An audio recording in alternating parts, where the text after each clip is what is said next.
Hello दोस्तों, कैसे हैं आप। मैं हूं आपका अपना राजीव और स्वागत करता हूं आपका आपके अपने channel better life with Rajiv में।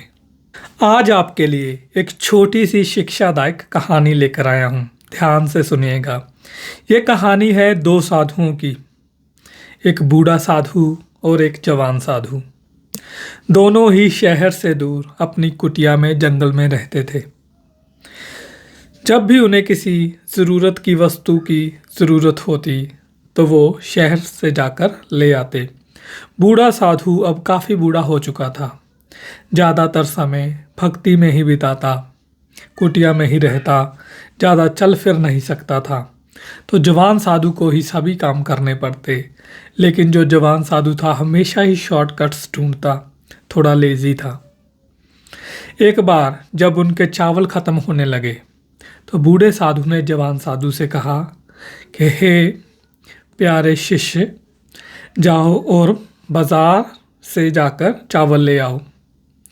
जब वो जवान साधु शहर की ओर चला तो उसे शहर पर पहुंचने के लिए एक नहर थी जो क्रॉस करनी होती थी। उस नहर के ऊपर एक ब्रिज बना हुआ था।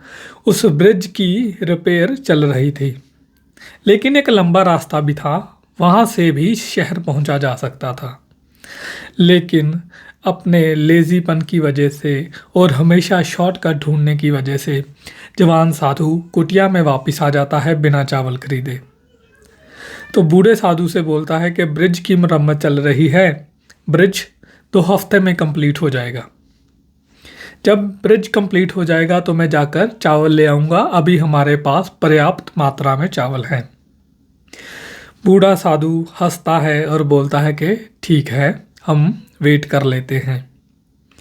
2 हफ्ते बीतने के बाद बूढ़े साधु ने जवान साधु को फिर रिमाइंड दिया कि जाओ अब जाकर चावल ले आओ, शायद ब्रिज भी अब तो ठीक हो गया होगा और हमारे पास अभी चावल भी नहीं बचे हैं। तो इससे पहले कि जो हमारे पास चावल हैं ये ख़त्म हो जाएं, उससे पहले जाकर तुम नए खरीद लाओ।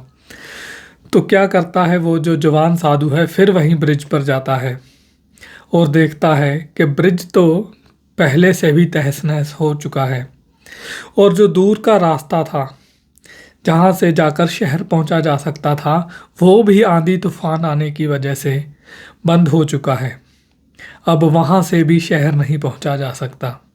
तो वो वापस आता है और बताता है बूढ़े साधु को पूरी की पूरी घटना। कहता है कि अब हम चावल नहीं खरीद सकते, हमें अब भूखा ही रहना होगा। तो इस पर बूढ़ा साधु बोलता है कि तुम हमेशा ही जो थे छोटे रास्ते ढूंढते थे अपनी मंजिल पर पहुंचने के लिए, हमेशा ही चाहते थे कि तुम्हें चीज़ें ईज़िली प्राप्त हो जाएं, इसीलिए इसी वजह से अब हमें भूखा सोना पड़ेगा। दोस्तों, ऐसी ही हमारी ज़िंदगी है। अगर आपको मंजिलें पाना है तो मंजिलें आपके पास चलकर नहीं आएंगी, आपको मंजिल तक पहुंचना होगा। अगर आपकी मंजिल है तो शॉर्टकट मत ढूंढिए, शॉर्टकट आपको छोटी मंजिल तक ही लेकर जाएगा। कुछ रास्ते लंबे ज़रूर होते हैं लेकिन आपको आपकी मंजिल की तक पहुंचाते हैं, आपको भूखे नहीं रखते, जो भी आपकी मनोकामना हो वो पूरी करते हैं। तो दोस्तों, एक बात याद रखिए, घर पर हाथ धर कर मत बैठिए, उठिए, जागिए और जिस रास्ते पर आपको चलना है चलिए। हो सकता है कि रास्ता लंबा हो लेकिन मंजिल तक ज़रूर लेकर जाएगा। मंजिलें कभी भी चलकर नहीं आती, हमें मंजिलों तक चलकर जाना होता है।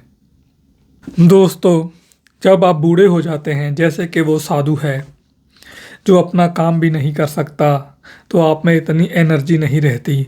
जब आप जवान हैं, आप में एनर्जी है, यही सही समय है। जवान साधु की तरह वेट मत कीजिए कि परिस्थितियाँ आपके अनुकूल होंगी तभी आप काम करेंगे या आपका अच्छा समय आएगा, क्योंकि अच्छा समय कभी नहीं आता, इसे लाना पड़ता है। घर से निकलना पड़ता है, लंबे रास्तों को चुनना पड़ता है, कठिनाई वाले रास्तों को चुनना पड़ता है। मंजिल पर आपको पहुंचना है क्योंकि वो मंजिल आपकी है। अगर आप नहीं पहुंचेंगे तो कोई और वहां पर पहुंचकर आपकी मंजिल को, आपकी खुशियों को चुरा लेगा और आप परिस्थितियों के अनुकूल होने की वेट करते रहेंगे।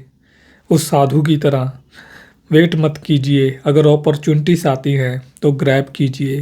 हो सकता है थोड़ा हार्ड लगे, पहले पहले आपको लगे कि यार बहुत कठिन है, लेकिन सब आसान हो जाएगा।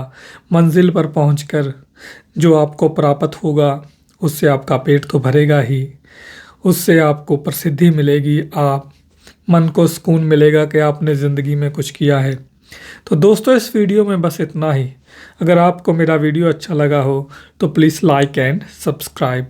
मैं आपको जल्द ही नए वीडियो में मिलूँगा, तब तक के लिए take care, till then goodbye. अपना ख्याल रखिए, अपनी फैमिली का ख्याल रखिए और हमेशा आगे बढ़ते रहिए।